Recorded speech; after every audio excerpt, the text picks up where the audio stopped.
하나님 말씀 봉독하도록 하겠습니다. 마태복음 5장 1절에서 8절까지 말씀 우리 한 절씩 교독하시도록 하겠습니다.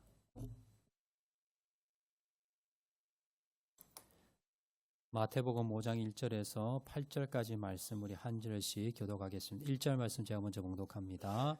예수께서 무리를 보시고 산에 올라가 앉으시니 제자들이 나온지라. 심령이 가난한 자는 복이 있나니 천국이 그들의 것이며 온유한 자는 복이 있나니 그들이 땅을 기업으로 받을 것이며 긍휼히 여기는 자는 복이 있나니 그들이 긍휼히 여김을 받을 것이며 마음이 청결한 자는 복이 있나니 그들이 하나님을 볼 것이며 아멘. 옆에 분 한번 인사하실 때 잘 오셨습니다. 우리 은혜 많이 받읍시다. 옆에 분 한번 인사해 주시기 바랍니다. 감사합니다. 서울에 가면요, 서울 남북을 가로지르는 강이 있는데 한강입니다. 한번 사진을 한강의 멋진 참 하늘도 푸르르지만 한강이 정말 참 파랗게 푸릅니다. 맑죠. 예전에는 뭐 한때 조금 오염도 됐지만 요즘 뭐 워낙 이제 환경을 중요시하다 보니까 한강이 뭐 엄청 깨끗해지고요. 또 이제 안에 물고기도 많이 살고 그러면서 우리가 서울 한 번씩 이렇게 가보면 한강 다리를 건너면서 이렇게 보면 참 한강이 참 맑고 참 깨끗해 보입니다. 자, 근데 저 강 바닥은 어떨까요? 저 바닥도 저렇게 우리가 겉에 보이는 것처럼 저렇게 깨끗하고 오물도 없고 그럴까요? 그렇지 않습니다. 매년마다 이 자원봉사자들, 특별히 이 다이버들, 이 수중 잠수하는 다이버들이 매년마다 와서요, 한강 바닥에 다이버로 들어가서 바닥에 있는 오물들을 수거를 하는데요. 자, 이렇게 수거를 해보니까 바닥에 들어가 보니까요, 겉으로 볼 때는 정말 깨끗해 보였는데 다이버들이 수중에 들어가서 바닥에 보니까 오물이 너무 많다는 거예요. 자, 다음 사진을 한번 보여줄까요? 저게 이제 이 한강 바닥에서 다이버들이 내려가 가지고 건져 올린 쓰레기인데 뭐 유리병 아니면 뭐 무슨 뭐 작은 이런 쓰레기부터 시작해 가지고 뭐까지 있냐면 이제 자전거도 있어요. 자전거도 있고 전자제품, TV, 냉장고도 있답니다. 그리고 뭐 농도 있고요. 뭐 여러 가지 한 150여 개의 쓰레기가 있는데 사람들이 이제 버린 것도 있고요. 또 이제 태풍이나 호우로 인해서 이제 떠내려온 물건들도 있습니다. 그래서 우리가 겉으로 이렇게 한강을 보면 참 깨끗하게 보이잖아요. 근데 막상 다이버들이 이제 들어가서 바닥을 보니까 바닥에 이 쓰레기들이 쌓여 있다라는 거예요. 자, 그래서 이 쓰레기를 어떻게 할까 싶어서 서울시가요, 전문가들을 이제 그 용역을 줘가지고 도대체 한강 바닥에 쓰레기가 얼마나 될까 한번 조사를 해봤답니다. 뭐 직접 내려가서 다 조사할 수 없으니까 위에서 이제 초음파를 쏘는답니다. 초음파를 쏘면 바닥에 어떤 물건들이 있다라는 게 이제 나오는데, 자, 그렇게 해서 추정을 해봤어요. 서울 전체 시를 흐르는 한강만 해서 자, 거기에 여기 얼마나 이제 쓰레기가 있을까라고 추정을 해보았더니 약 2,300톤. 한강 바닥에, 서울시 안에 흐르는 한강 바닥에 쓰레기만 2,300톤 정도 있을 것이라고 추측한답니다. 근데 이걸 치우려면 어떻게 해야 되는가? 매년마다 500톤의 쓰레기를 건져 올려야 된대. 왜냐하면 이게 기존 쓰레기가 있는 데다가 2,300톤이요. 그리고 매년마다 200톤에서 300톤의 쓰레기가 또 새로 유입이 된답니다. 그러니까 이걸 치우려면 최소 1년에 500톤 정도의 쓰레기를 건져 올려서 20년 이상 걸린대요. 근데 1년에 500톤의 쓰레기를 건질 수가 없대. 돈이 너무 많이 들어서. 그러면 시간이 지나면 지나서 어떻게 됐어요? 계속해서 한강 바닥에는 쓰레기가 쌓일 겁니다. 우리가 겉으로 보는 그런 한강과 실제적으로 우리가 바닥에 내려가서 있는 그 한강의 모습은 전혀 다를 수가 있더라라는 겁니다. 자, 마찬가지로요, 사람도 마찬가지예요. 사람도 이제 겉으로 보면 요즘 우리가 깔끔하게 깨끗하게 옷도 잘 입고요. 그리고 요즘 미용이나 아니면 여러분 위생 이런 것들 철저하기 때문에 겉으로 봐서 지저분하게 이렇게 다니는 분들은 아마 거의 없을 겁니다. 자, 그런데 과연 그 사람의 내면, 그 사람의 속은 깨끗할까요? 겉으로 우리가 엄청 신경 쓰잖아요. 여성분들 머리도 예쁘게 하고요. 그리고 얼굴에 뭐 흠 이런 거 없잖아요. 깨끗하게 거울 보면서 얼굴도 단장을 하시고 화장도 예쁘게 하시고 옷도 뭐 깨끗하게 여러분 세탁을 해가지고 얼룩이 있는 옷 입고 다니는 사람 없잖아요. 깨끗하게 세탁을 내서 그렇게 다니시는데 겉으로 볼 때는 우리가 아주 다 깨끗하게 보이는데 그러나 그 사람의 속은 어떠냐는 겁니다. 한강이 겉으로 볼 때는 깨끗하지만 밑에 수천 톤의 쓰레기가 있듯이 우리 마음 가운데 우리 마음도 그렇게 여러분 오염되어 있고 그렇게 쓰레기가 많은데 겉으로는 깨끗하게 해 다니고 있는 건 아닌지 한번 돌아보셔야 된다라는 겁니다. 우리가 신앙생활을 하면서 특히 내 마음을 여러분 깨끗하게 하셔야 되는데 왜냐하면 하나님은요 우리 사람들은 뭘 보냐면 외모를 봅니다. 이 사람이 얼마나 좋은 옷을 입었나, 머리는 얼마나 잘 했고 그리고 화장은 얼마나 예쁘게 하고 그래서 여러분 뭐 성형수술 이런 것들 많이 하잖아요. 미용에 대해서 옷도 여러분 계속해서 여러분 신제품이 나오고요. 좋은 옷들 유행을 타면서 그렇게 많은 사람들이 외모를 가꿉니다. 몸도 남자들은 뭐 운동을 해서 가꾸고요. 여성들은 살도 빼면서 그러면서 막 외모를 가꿉니다. 그런데 주님께서는요. 외모를 보지 않습니다. 뭘 보시느냐? 우리 마음을 보신다는 거예요. 자, 사무엘상 16장 7절 보시면 하나님이 우리의 뭘 보시는가? 다 같이 한번 읽겠습니다. 시작. 내가 보는 것은 사람과 같지 아니하니 사람은 외모를 보거니와 나 여호와는 중심을 보느니라 하시더라. 자, 하나님은요. 우리 외모를 보지 않는데요. 뭘 보십니까? 우리의 중심을 본다는. 사람은 중심을 보이지 않아요. 저 사람이 얼마나 마음에 음흉한 마음을 가지고 있는가 아니면 악한 마음을 가지고 있는가 이게 보이지가 않아요. 그렇지만 하나님께서는요. 우리 중심이 다 보입니다. 내 마음이 다 보입니다. 그래서 하나님께서는 사람은 외모를 보지만 하나님은 뭘 보십니까? 우리의 마음과 중심을 보시는 분이 하나님이시다라는 겁니다. 자, 그렇다면 우리가 하나님께 인정받기 위해서는 어떤 사람이 돼야 됩니까? 마음이 청결하고 깨끗한 사람, 내 중심이 바른 사람이 되어야 된다라는 거예요. 자, 그래서 오늘 본문 말씀 우리 한 번 더 읽겠습니다. 8절 말씀 다 같이 읽겠습니다. 시작. 마음이 청결한 자는 복이 있나니 그들이 하나님을 볼 것임이요. 자, 그래서 오늘 본문에서 예수님께서 이렇게 말씀하셨어요. 어떤 사람이 복된 사람이냐? 겉으로 뭐 성형 수술을 해서 아니면 외모가 아름답고 아니면 명품 옷을 입고 이런 사람들이 복 있는 사람이 아니라 바로 마음이 깨끗한 사람, 마음이 청결한 사람, 중심이 깨끗한 사람. 자, 이런 사람들이 복이 있고 하나님을 볼 것이다 라고 말씀하고 있다라는 것을 여러분 기억하시기를 바랍니다. 자, 그럼 본문에서 오늘 보시면 청결하다. 자, 마음이 청결한 자를 하나님이 볼 것이다 라고 말씀하셨는데요. 그러면 먼저 우리가 살펴볼 것은 마음이 청결하다는 말이 무슨 뜻인가 이걸 먼저 한번 살펴볼 것인데요. 이 청결하다라는 단어가 원래 이 신약 성경은 헬라어로 적혀 있습니다. 그래서 그 헬라어에 해당되는 단어가 뭐냐면 카타로스라는 단어예요. 이 카타로스라는 단어는 한 두 가지 정도로 쓰입니다. 첫 번째 의미는 뭐냐면요. 때가 묻은 옷을 빨래해서 깨끗이 세탁해서 옷을 입을 때, 그러니까 오염된 옷을 세탁할 때 그때 쓰는 단어가 뭐냐면 카타로스입니다. 우리가 아무리 좋은 옷을 샀다고 하더라도요, 이 여름날 이렇게 더운 날 우리가 그 옷을 하루 종일 그리고 며칠을 계속 입었다고 합시다. 그러면 옷에서 냄새가 나요, 안 나요? 나지요. 땀을 많이 흘리니까 옷에 냄새가 날 겁니다. 또 밖에서 우리가 무슨 일을 하고 다니고 하면요, 때가 묻어요. 그리고 음식을 먹다 보면 음식도 흘려요. 그러면 얼룩도 지고 땀도 나고 그러면 냄새도 나고 옷이 오염이 됩니다. 자, 그러면 그 옷을 계속 입고 다니는 사람이 없지요. 어떻게 합니까? 이걸 가지고요, 세탁기에 넣어서 세탁을 합니다.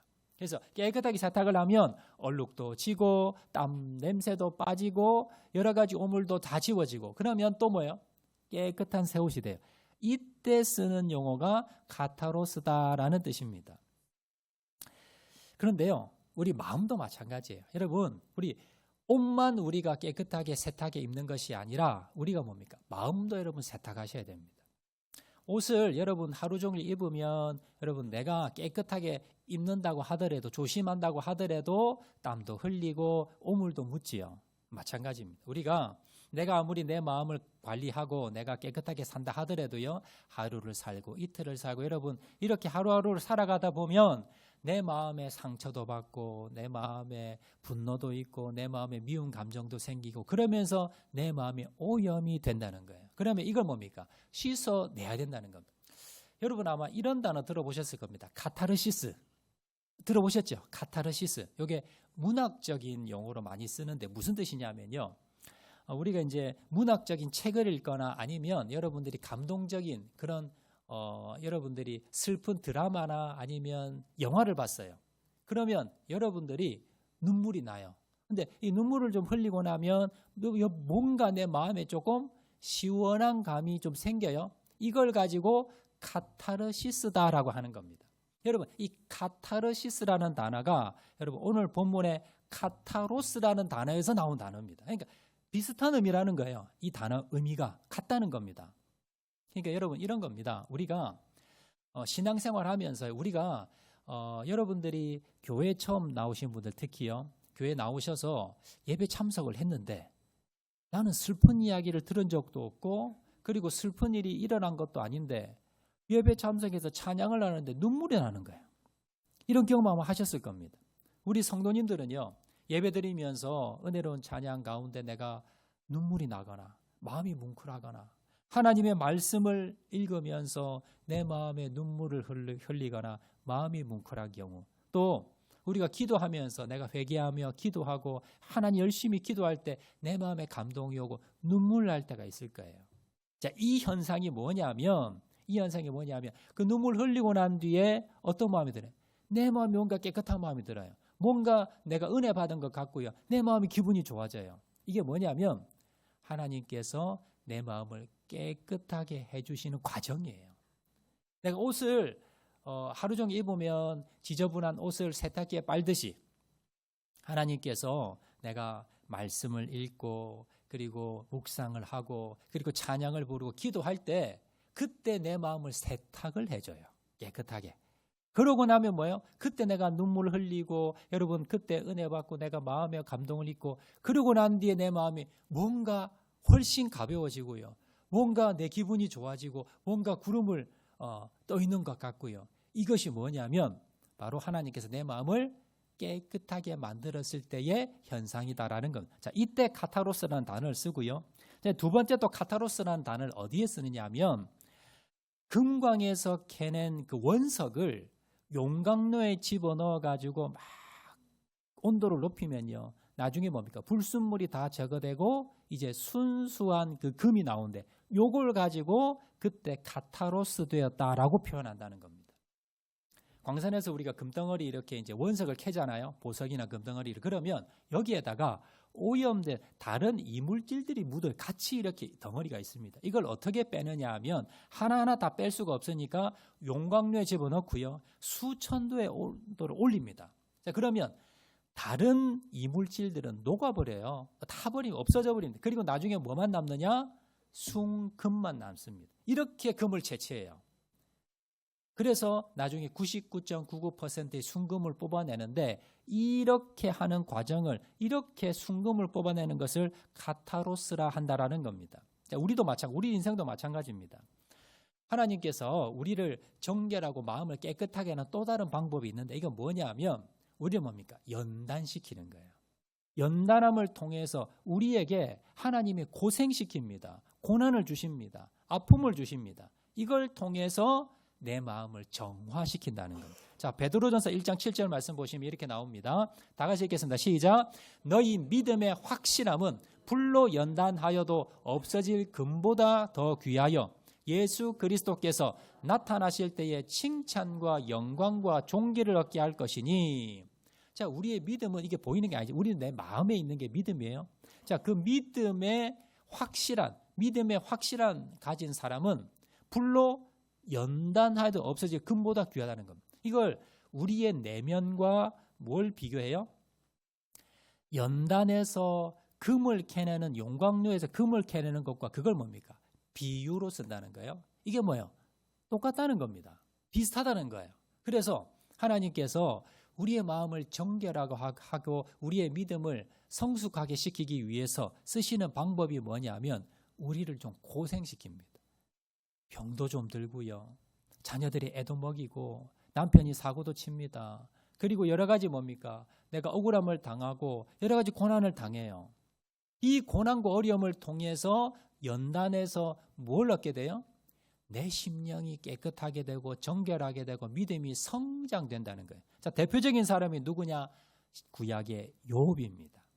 욥은요 정말 믿음이 당대 제일 좋은 사람이었어요. 자, 그런데 이 욥이 하루아침에 모든 재산을 다 날려버립니다. 모든 자녀가 하루아침에 다 죽었어요. 부인도 도망가 버립니다. 그리고 자신의 몸도 다 망가집니다. 자, 이렇게 여러 가지 고난을 세상에서 당할 수 있는 모든 고난을 하루아침에 다 당했습니다. 그런데 욥이 나중에 뭐라고 고백하느냐 하면요. 결론적으로 욥기 23장 10절 말씀 우리 다 같이 읽어볼까요? 시작. 그러나 내가 가는 길을 그가 아시나니 그가 나를 단련하신 후에는 내가 순금같이 되어 나오리라. 욥은요 자녀가 다 죽었어요. 재산 다 날렸습니다. 자기 건강 다 잃어버렸습니다. 그 고난 가운데 욥이 왜 이런 일이 나에게 일어났을까? 기도하면서 그러면서 깨달은 게 뭐예요? 그러나 내가 가는 길을 그가 아시나니 그가 나를 단련하신 후에는 내가 순금같이 되어 나오리라.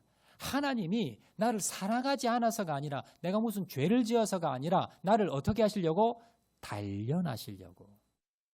내 믿음과 내 신앙과 내 마음을 정결하고 거룩하게 만들어서 믿음으로 성숙시켜서 내가 마치 뭐처럼? 순금처럼. 여러분 순금은 앞에서 말씀드린 대로 용광로에 집어넣어서 불을 가해서 불순물을 제거해야 순금이 됩니다.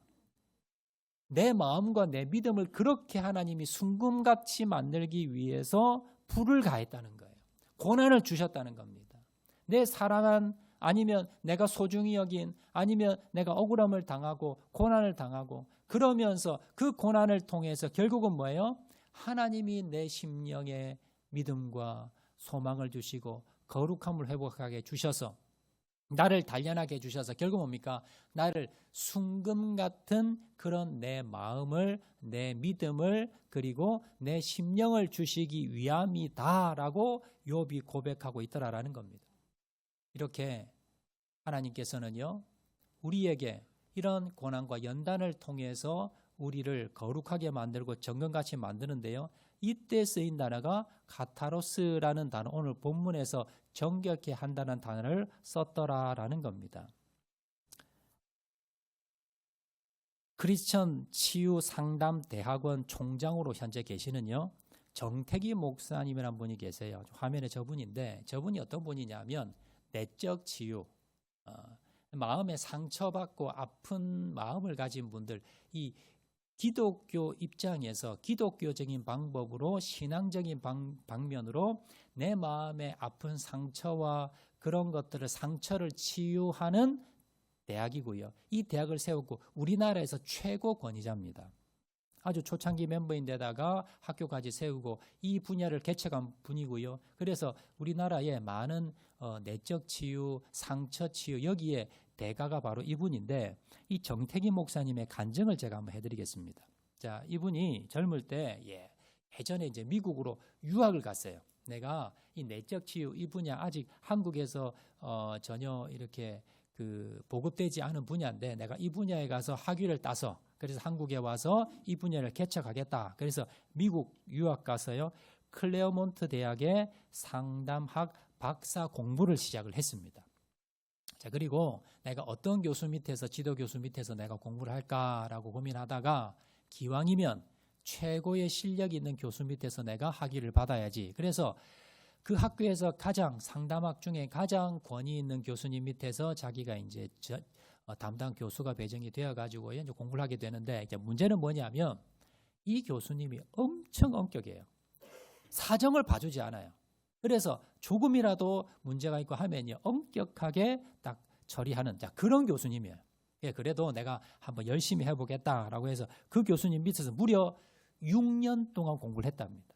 교수님이 뭐 내는 과제 이런 것들, 그때 이제 돈이 없어서 뭐 아르바이트도 하고 식당에서 일도 하고 그러면서 밤잠 자지 않고 열심히 자기는 최선을 다해서 그 6년을 공부를 했답니다. 근데 6년 공부하고 난 뒤에 교수님이 한 날 부르더래요. 그래서 뭐냐 하면,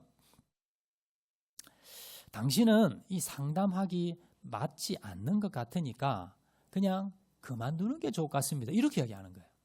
아니, 지금 6년 동안 내가 지금 여기 유학 와가지고 정말 없는 돈에 내가 최선을 다했는데, 아니 교수님이, 담당 교수님이 그만두라 그러니까 이거 너무 난감하지 않아요? 그래서 교수님 한 학기만 6개월만 시간 주세요. 그러면 제가 교수님이 원하는 대로 내가 채워서 그렇게 하겠습니다. 6개월만 시간 주세요. 그러니까 교수님이 알겠다고 하는 거예요.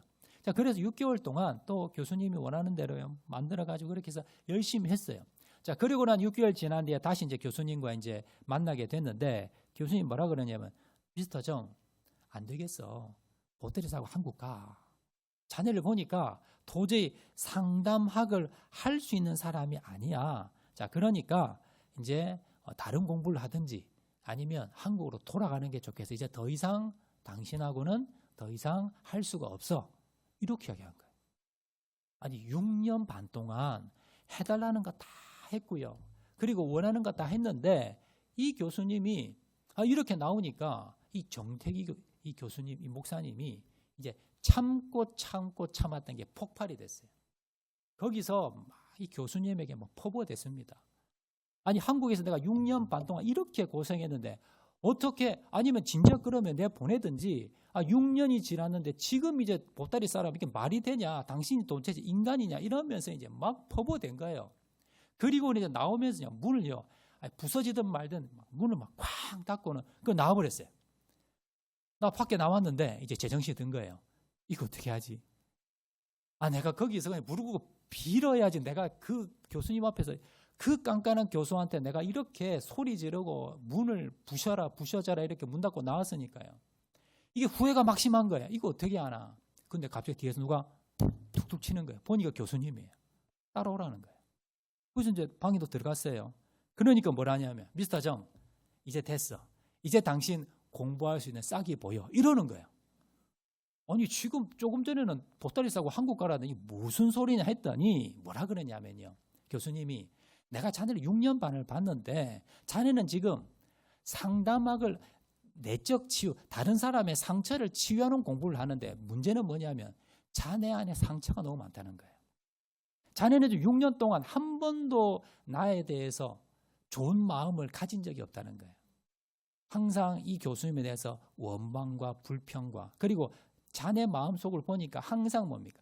다른 사람과 비교해서 열등의식, 그리고 상처, 아픔이 너무 많다는 거예요. 근데 요거는 딱 숨기고 항상 나를 볼 때마다 웃으면서 교수님 감사합니다 그러면서 열심히 논문만 내고 레포트만 공부만 하더라는 거예요. 그래서 지금까지 내가 자네는 안 돼. 6년을 지켜봤는데 이게 해결이 안 돼서 그래서 내가 돌려보냈다는 거예요. 근데 조금 전에 당신이 처음으로 6년 반 만에 당신의 마음을 열었다는 거예요. 그래서 내 마음에 있는 그 상처를 꺼냈다는 거예요. 그래서 이제 당신 공부 이제 시작할 수 있는 자격이 이제 된다, 이 말을 하는 거예요. 그러고 이 정태희 목사님 잠깐 보니까 6년 반 동안요, 정말 자기가 정말 이렇게 한국에서 가난한 나라에서 와서 정말 자기가 가난하게 공부하면서 하는데 조금도 자기를 배려해주지 않고요, 너무 깐깐하게 하니까 이 교수가 너무 미웠대요. 그래서 6년 반 동안 속으로 내가 졸업만 해봐라, 당신 내 얼굴도 안 쳐다본다, 내가 당신 얼굴, 그러면서 이제 원망과 미움을 꽉 채웠다는 거예요. 그리고 어릴 때부터 가난하게 힘들게 자라면서 나는 왜 이런 가정에 이렇게 태어났을까? 항상 원망과 불평과 다른 사람에 대한 미움, 그리고 좌절, 이런 것들이 너무 많았다는 거예요. 근데 이걸 자기 뭐야? 꼭꼭꼭 숨긴 거예요. 목사인데다가. 그리고 내가 이제 공부도 해야 되고. 그러니까 이걸 누르고 그러고 내가 지금까지 살았는데, 이 교수님이 그걸 지적한 거예요. 네 마음 안에 상처도 치유 못하면서 네가 무슨 다른 사람의 마음을 치유하겠다고 안 된다라고 했다는 거예요.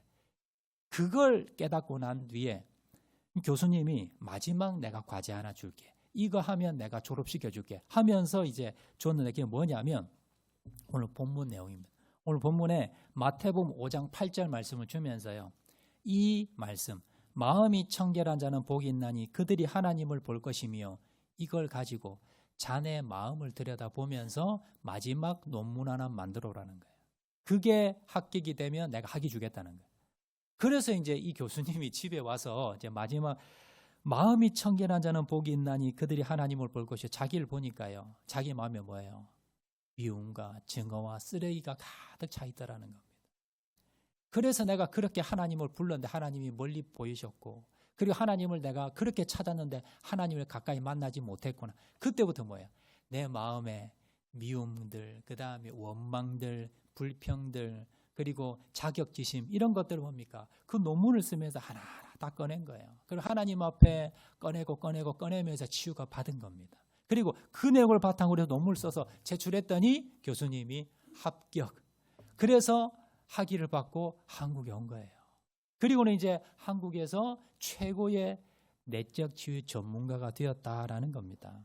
여러분, 이렇게요. 우리 마음은요. 여러분들이 숨기고 여러분들이 아닌 척하고 다니지만 저와 여러분 마음 가운데도요. 정말 뭡니까? 다른 사람이 보면 안 되는 마음들이 있어요. 그런 아픔과 상처와 미움과 증오와 분노와 좌절과 이런 것들이, 이런 쓰레기가 여러분 마음 가운데 가득가득 차 있다는 겁니다. 이걸 어떻게 하셔야 돼요? 해결하셔야 돼요. 이걸 치유받아야 되고요. 이걸 버리셔야 되고 이 마음을 깨끗하게 청소를 해야 된다는 겁니다. 자, 그러면 어떻게 청소하는가? 두 가지 방법을 제가 가르쳐 드리겠습니다. 자, 첫 번째, 내 마음에 있는 상처와 아픔을, 내 마음에 이렇게 쓰레기들을 어떻게 여러분 오물들을 깨끗하게 치유하는가? 첫 번째는요. 예수님의 보혈로 죄 사함을 받고 깨끗해질 수가 있습니다. 자, 다 같이 한번 읽어보겠습니다. 시작. 예수님의 보혈로 죄 사함을 받고 깨끗해질 수 있습니다. 요한일서 1장 7절 말씀. 자, 다 같이 크게 한번 읽겠습니다. 요한일서 1장 7절. 시작. 그 아들 예수의 피가 우리를 모든 죄에서 깨끗하게 하실 것이요. 우리의 죄를 깨끗하게 할 수 있는 유일한 비결은요. 그 아들 예수의 피가, 예수님의 보혈, 예수님의 피가 내 죄를 깨끗하게 만들어줄 수 있다는 겁니다. 여러분, 우리 마음 가운데 있는 죄는요, 내가 돌을 닦는다고 여러분 절에 가서 아니면 산속에 들어가서 여러분들이 고행을 한다고 없어지는 게 아니에요. 이 죄는 누구만이 할 수 있습니까? 하나님만이 용서해 주실 수가 있어요. 그런데 그 하나님께서 내 죄를 대신해서 어떻게 해요? 2000년 전에 이 땅에 오셔서 인간의 몸으로 오셔서 십자가에 달려 돌아가셨습니다. 이걸 믿으면, 내가 이것을 믿으면 예수님께서 내 죄를 사해 주시겠다는 겁니다. 이게 복음이고 이게 성경의 핵심입니다. 자, 그래서 내가 태어나면서 가지고 태어나는 원죄가 있어요. 자, 그리고 우리가 원죄를 사함 받았다 하더라도 우리가 날마다 살아가면서 짓는 자범죄라는 게 있어요. 매일마다 살아가면서 내 마음에 오염이 돼요. 이걸 어떻게 씻느냐 하면 우리가 예수님 앞에 나아가서 회개 기도를 먼저 해야 돼요. 예수님, 내가 이런 죄 지었습니다. 내가 남을 미워했고요. 남을 질투했고, 내가 욕심을 가졌고, 내가 여러 가지 미운 마음과 또 여러 가지 시기 질투와 내가 여러 가지 하나님이 기뻐하지 않는 마음, 내 마음을 이렇게 지저분하게 쓰레기로 만들었습니다. 이걸 하나님 앞에 꺼내놓는 겁니다. 숨기고 아무도 모르겠지가 아니라 이걸 하나님 앞에 꺼내놓는 거예요. 이게 회개기도입니다. 자, 그리고 난 뒤에 예수님께서 내 죄를 대신해 십자가에 달려 돌아가신 그게 예수님의 피입니다. 그 예수님의 죽음이 내 죄를 깨끗하게 할 수 있다는 믿음이에요. 이걸 가지고 주님, 내가 이 모든 죄를 주님 앞에 꺼내놓습니다. 그러나 주님께서 내 죄를 대신해서 십자가에 달려 돌아가신 걸 믿습니다. 그 믿음으로 말미암아, 그 피로 말미암아, 보혈로 말미암아 내 죄가 사해졌음을 받아들이시는 겁니다. 그렇게 내가 진정으로 고백하면요, 주님께서 내 죄를 깨끗하게 해주십니다. 그래서 예수의 피가 우리를 모든 죄에서 깨끗하게 주실 수 있다라고 성경에서 말씀하고 있더라라는 겁니다. 여러분 날마다 여러분 주님 앞에 오늘 하루를 살면요. 하루 살면서 여러분의 마음을 한번 돌아보세요. 여러분이 저녁에 샤워하잖아요. 그렇듯이 여러분 조용히 하나님 앞에 무릎 꿇고요. 하루를 살면서 오늘 내가 지저분하게 때가 묻고 여러분 내 마음이 깨끗하지 못한 부분이 있다면 그걸 주님 앞에 회개하는 겁니다. 그리고 십자가의 보혈로 깨끗하게 달라고 기도하는 거예요. 그리고 뭡니까? 깨끗하게 졌음을 여러분 믿음으로 받아들이셔야 돼요. 여러분들이 회개 기도는 많이 하는데 이걸 믿음으로 받아들이지 않고 죄책감을, 죄는 없어졌어요. 그런데 죄책감을 가지고 계속해서 힘들어하는 사람들이 있어요. 여러분 그 죄는 없어졌습니다. 주님 앞에 보혈의 능력으로. 여러분이 가지는 그 마음은 죄책감입니다. 그래서 이걸 없애려면요. 믿음을 가지셔야 돼요. 자, 두 번째입니다. 우리가 어떻게 하면 우리 마음이 정결해질 수 있는가? 날마다 말씀과 기도로 깨끗해집니다. 다 같이 읽겠습니다. 시작. 날마다의 말씀과 기도로 깨끗해집니다. 자, 디모데전서 4장 5절 말씀 다 같이 읽겠습니다. 시작. 하나님의 말씀과 기도로 거룩하여 짐이라. 여기 보시면 하나님의 말씀이 하나 더 들어가지요. 회개기도 앞에. 이 말씀은 뭐냐면요. 자, 우리가 이게 죄인지 아닌지 우리가 세상에서는 무엇으로 분별합니까? 헌법입니다. 여러분, 우리나라 법에 이게 죄인지 아닌지를 여러분 법을 통해서 이게 죄인지 아닌지를 분별합니다. 마찬가지입니다. 우리도 마찬가지예요. 내가 생각할 때 이거 죄가 아니에요. 그런데 그건 내 기준이고요. 이게 죄인지 아닌지는 어떻게 우리가 알 수 있어요? 하나님의 말씀입니다. 하나님의 말씀을 읽으면 아, 내가 그건 죄인지 몰랐는데 그거 죄였구나. 남을 내가 미워한 생각만 가진 거 그거 죄였구나. 우리가 말씀을 통해 알 수가 있어요. 또 이 말씀의 기능이 뭐냐? 거울입니다. 여러분들 얼굴에 뭐가 묻었어요? 보여요? 안 보여요? 안 보여요. 그럼 뭘 해요? 거울을 보잖아요. 그러면 야, 얼굴에 묻었네. 아, 넥타이가 삐뚤어졌네. 이거 보이잖아요. 똑같아요. 이 하나님의 말씀이 거울입니다. 내가 이 하나님의 말씀을 읽으면서 내가 지났던 내 죄가 떠오르게 돼요. 나는 잊어버렸는데 그 죄가 그리고 내 안에 오물들이 지저분한 것들이 거울을 보듯이요. 그렇게 뭡니까? 하나님의 말씀을 묵상하고 읽을 때마다 이게 뭡니까? 떠오르고 생각이 나고 깨닫게 된다는 거예요. 그래서 여러분 날마다 하나님의 말씀을 가까이 하셔야 되고요. 그리고 난 뒤에 뭐예요? 기도하셔야 돼요. 하나님 앞에 회개 기도하시고. 그래서 날마다 뭡니까? 날마다 말씀과 기도로 우리가 어떻게 된다? 거룩하게 지게 된다라는 겁니다. 그래서 날마다 여러분들이 하나님의 말씀을 묵상하고 읽고 그리고 그 말씀에서 여러분들이 또 성령님께서 나를 통해서 찔림을 주시고 깨닫게 주셨을 때에 그때에 하나님께 나아가서 회개하며 기도함을 통해서 우리의 심령을 정결하게 만들 수 있다는 것을 여러분 기억하시길 바랍니다. 자, 말씀 맺도록 하겠습니다. 여러분, 복 중의 복은 뭐냐면요. 여러분, 죽었다 살아나는 것이 아니고요. 여러분, 세상에서 뭐 재벌 되어가지고 돈을 많이 버는 것도 아니고요. 여러분들이 뭐 대통령이나 아니면 뭐 높은 지위에 올라가는 것도 아니에요. 세상에서 가장 큰 복은 뭐냐면 하나님을 가까이 하는 겁니다. 하나님을 내가 깊이 만나고 하나님과 친해지는 것, 이게 최고의 복이에요. 그럼 어떻게 하면 하나님과 깊은 관계를 만날 수 있을까요? 그 뭐냐면 내 마음이 거룩해야 됩니다. 내가 열심히 여러분 교회 와서 봉사하고 헌신하고 열심히 예배 참석하는데 하나님이 안 느껴져요. 그 왜 그럴까요? 하나님이 까다로워서 그럴까? 아니에요. 내 마음이 거룩하지 못해서 하나님 못 만나는 겁니다. 내 마음이 정결하고 거룩하면 하나님이 보여요. 하나님이 음성이 들리고요. 하나님을 느낍니다. 그러기 위해서 어떻게 하셔야 됩니까? 우리 마음을 정결하고 거룩하게 만들어야 된다라는 겁니다. 날마다 여러분 말씀과 기도를 통해서 회개함을 통해서 예수 그리스도의 보혈로 우리의 마음을 정결케 만들어서 주님과 가까이 하시길 바랍니다. 마음이 청결한 자의 복이 무엇입니까? 하나님을 볼 거라는 거예요. 하나님을 가까이 만날 수 있어요. 그러면 뭡니까? 내 안에 기쁨과 소망과 감사와 은혜가 넘칩니다. 이것이 가장 행복한 비결임을 여러분 기억을 하시고 우리의 정결한 마음을 통해서 주님과 날마다 가까이 하시는 저와 여러분 되시기를 주의 이름으로 축원을 드립니다. 자, 말씀 생각하면서 한번 찬양하도록 하겠는데요. 정결한 마음 주시옵소서. 우리 다 같이 찬양하겠습니다.